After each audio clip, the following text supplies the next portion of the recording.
Peel and core, mastering kitchen basics. Hello everyone, and welcome to our English language learning channel. Today, we're diving into some common kitchen terminology that often confuses learners: peel and core. These terms are not only essential for cooking enthusiasts but also for anyone who wants to understand everyday English better. So, let's get started. Let's begin with the term peel. Peeling is a basic kitchen skill.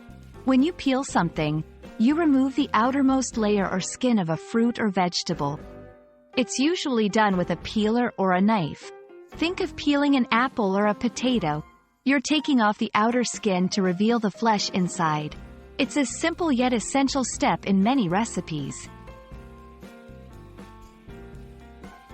Now, let's talk about core.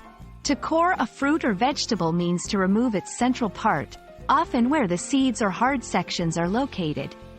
For example, coring an apple involves taking out the central part with the seeds. It makes the fruit easier to eat, cook, or process further. Coring is crucial for fruits like apples, pears, and even bell peppers. In this section, we will look at some practical examples. Consider a recipe that asks you to peel and core an apple.